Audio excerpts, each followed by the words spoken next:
ማለት አንቺ ነሽ? አሁን ከዚህ ስቃይ ልገላግልሽ ነው የመጣሁት። በኃይሉ ሰላም ታልኮልሻል፣ ስጦታም ጭምር። ምንም የሚያስጨንቅ ነገር የለም።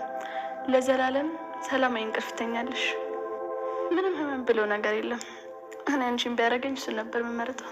ያሳዝናል። ብሌን በድጋሚ አቶ በኃይሉ እጅ ወርቃለች። ምክንያቱም አቶ በኃይሉም እስከ ዛሬ ለመግደል ያሰብኩት ወይም ደግሞ ማድረግ አልቻልኩትም ነበረ፣ እጁን አድርጎታል። አሁን ደግሞ የመጨረስ አለብኝ ብሎ እንግዲህ ብሌን የተኛችበት ሆስፒታል እሷን መርዛ የምትገላት ነርስ መሳይ ሾካካ ልኮ ነበረ። እውነት ለመናገር ያው ብሌን አትሞትም፣ ግን ደግሞ በጣም ነው ያሳዘነችኝ። እንዴት እንደተሰቃየች እንዴት እንዳሰቃያት አቶ በኃይሉ የትገዛ የእህቱ ልጅ ለጥቅሙ ብሎ እንግዲህ በጣም ብዙ ዋጋ ነው ያስከፈላት። እህቱ ራሱ በጣም ያሰቃየ፣ አባቱን የገደለ በጣም ክፉና አረመኔ ነው አቶ በኃይሉን ለመናገር የእሱ መጨረሻን ለማየት ነው የጓጓሁት። ሰላም ሰላም! ውድና የተከበራችሁ ውድ የቻናል ቤተሰቦች እንዴት ናችሁ? ደህና ናችሁ ወይ?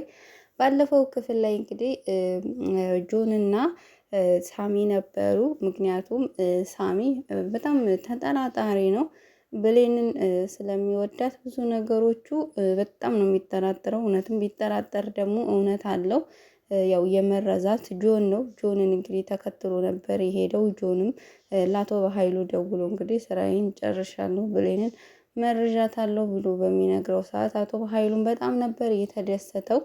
ምክንያቱም ያው እኔ ማድረግ ያልቻልኩትን ነገር አንተ አደረክልኝ ጆ፣ በጣም ጎበዝ ብሎ እንግዲህ በሚደሰት ሰዓት ለምንድን ነው ግን እኔ እሱ እየተጠቀመብኝ እንደሆነ የሚሰማኝ ብሎ እንግዲህ ጆንም በጣም እየተጠራጠረ እና እያሰበ ነበረ። አቶ በኃይሉም እንግዲህ እና ሞተች ወይ በሚለው ሰዓት አልሞተችም፣ ግን ደግሞ ፓራላይዝ ሆናለች፣ መናገርም ሆነ መራመድ አትችልም በሚለው ሰዓት በጣም ነው አቶ በኃይሉ የተደሰተው።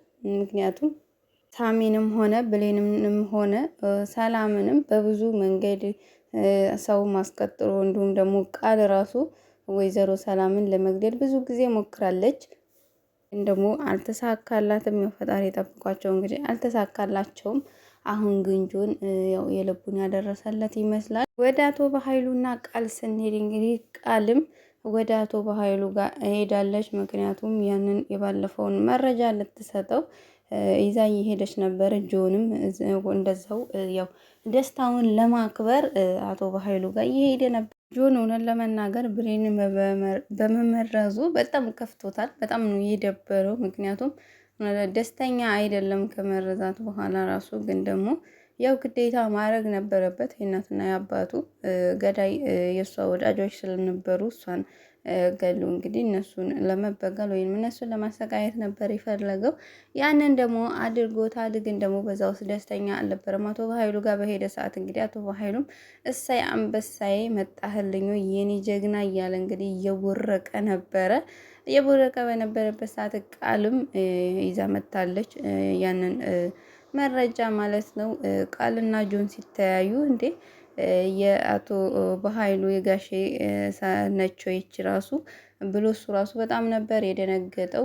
ቃልም ብትሆን እንዲህ የበኃይሉ ሰው ነው ወይ ሲከታተለኝ ነበሩ እያለች እንግዲህ ከበፊት ላይ ሲገናኙ እየተከተላት እያስፈራራቸው በድንጋይ የነበረውን ስታስታውስ በጣም ነበረ የደነገጠችው። ምክንያቱም የአቶ በኃይሉ ሰው እንደሆነ ስታውቅ በኃይሉም ትተዋወቃላችሁ ወይ? ይሄ ማለት ከልጅነት ጀምሮ ያሳደግኩት ልጄ ነው፣ እሷ ደግሞ ያው የኔ ሰራተኛ ነች ብሎ እንግዲህ ተዋወቁ በሚላቸው ሰዓት አንተዋወቅም እሺ ብላ እንግዲህ ቃል ብዙም ለመተዋወቅ ፈቃደኛ አልነበረችም። ምክንያቱም ጆንን በጣም ነበረ እየጠላችሁ የነበረውና ጆን ትልቅ ነገር ነው እየሰራለን፣ እስኪ እሱን ይንገረን ጆን በሚል ሰዓት አቶ በኃይሉም ጋሼ ደግሞ ለምንድን ነው የምናገረው አንተ ተናገር ብሎ እንግዲህ በሚያፋጥጣው ሰዓት ጆንም ምንም ለመናገር አልፈለገም ነበር። ግን አቶ በኃይሉ ደግሞ እንደምንድን ነው አሳዘነችው ወይ ተናገር እንጂ ልጄ በሚለው ሰዓት እንግዲህ ብሌን መርዣታለሁ ብሏል። ቃል በጣም ነው የተደሰተችው። እኔ ለመናገር ቃል ተቀይራለች ብዬ በጣም ነበረ ደስ ያለኝ። ግን ደግሞ ወደ ድሮ ማንነቷ ወደ መጥፎነቷ ተመልሳለች። ምክንያቱም በፊት ላይ ፀሐይን ከዛ አቶ በኃይሉ እንትን ብሏት አግቷት ራሷን ስታ እንትን ስትል ግልኮስ ራሷ መጣላት ንቂ ንቂ እስኪ ጥሩ ነገር እንኳን ለስራ አንዴ ብላ እንግዲህ በጣም ጥሩ ሆና በጣም ስትንከባከባቸው ነበር ወይዘሮ ገነትንም ቢሆን።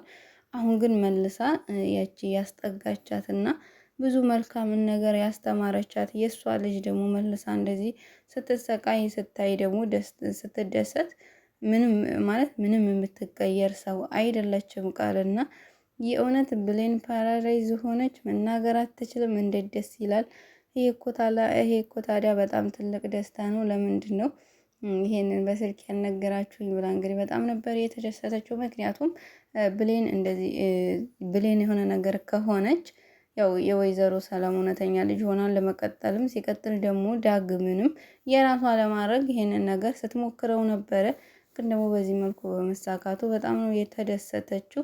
እኔም ደስታ አለኝ ብላ እንግዲህ ያንን ደስታዋን ስታስቀምጥ የእናትና የአባቴን ፎቶ ኬት ነው ያመጣሽው ብሏታል። ምክንያቱም ጆን በጣም ነው የደነገጠ። ይሄ ፎቶ ኬት ነው ያመጣሽው? አቶ በኃይሉም እኔ እኮ በኃይሉ ነኝ ብሎ እንግዲህ መሳሪያውን አቀባብሎ እየጠበቀ ነበር። ምክንያቱም እውነቱን አወቀ። በቃ ቀባጠረች እያለ በራሱ እየለፈለፈ ነበረ።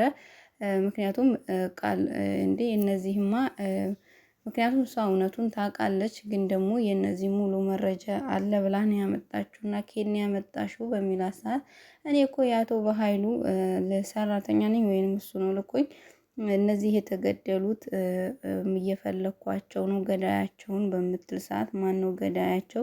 ገዳያቸው እንዴ እነ ሰላም አይደለችም ወይ በሚል ሰዓት ሰላም ብላ እንግዲህ ብሌን አላልኩም፣ ብሌን የኔ እናት ብሌን እየተናገረች አለችም። ቃልም ማለት ሰላም ብቻ አይደለችም ገዳዩዋ፣ ሌላም ተባባሪ ስላለ እያፈላለኩኝ ነው። ይሄን ደግሞ ከነሱ ቤት ነው እዤ የመጣው ብላ እንግዲህ በጣም ነበረ ጆኒ ተናደደው። ጋሼ የሆነ ጥያቄ ልጠይቅ፣ እውነት ወይዘሮ ሰላም ነች ወይ የእናትና የአባቴ ገዳይ? እሷ እኮ አይደለም ሰው ልትገል ዝንብ እንኳ ገላ የምትመስል ሰው አይደለችም በሚለው ሰዓት በኃይሉም እንዴት ነው እኔን የምትጠራጠረኝ? እሷ እኮ የገዛ አባቴን ራሱ የገደለችና አውሬ ጨካኝ ነች።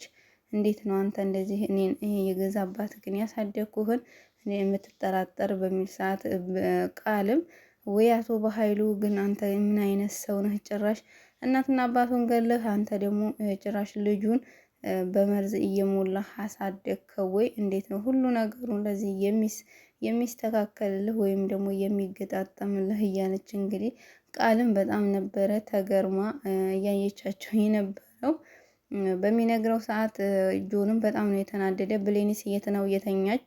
የት ሐኪም ቤት ነች በሚለው ሰዓት ጆንም እዚህ ወይ ሰላም ቤት አካባቢ ያለው ሐኪም ቤት ነው ብሎ እንግዲህ ጥሏቸው በወጣ ሰዓት ወይ አቶ በኃይሉም እንግዲህ ጊዜውን ማጥፋት አልፈለግም። ወደ ቤት ሳትወጣ ወይም ከዛ ከሐኪም ቤት ሳትወጣ እዛው መሞት አለባት ብሎ እንግዲህ የሆነች ልጅ ጋር ደውሎ ስራውን አዟት ነበረ።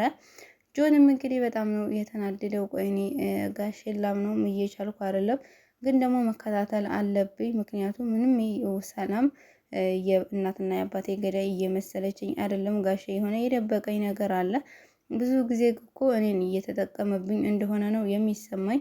ስለዚህ እሱን በቅርብ ርቀት ሆኜ እከታተለዋለሁ ብሎ እንግዲህ ብሌን የት ነው የተኛችው በሚል ሰዓት እዚህ አካባቢ ብሎ ነግሮ ስለነበር ወይኔ ሊገላት ነው እኮ ለምን ጠየቀኝ ብሎ እንግዲህ ወደ ብሌን እየሮጠ ነበረ።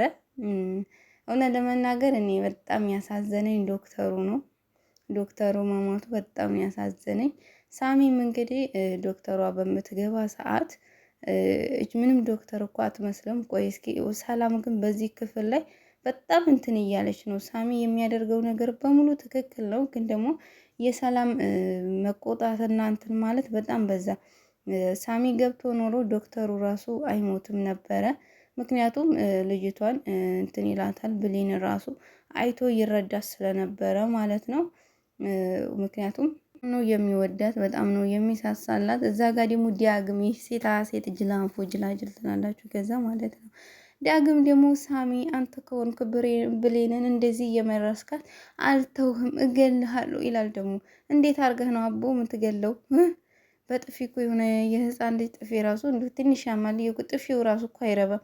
ዳግም ግን የሆነት ለመናገር ቢወጣልን በጆን እና ሳሚ ቢሆኑ ድራማው ላይ እንደኔ በጣም አሪፍ ነው። ምክንያቱም ዳግም የሆነ በቃ ምንም እንችላጅል የሆነ በቃ መጣ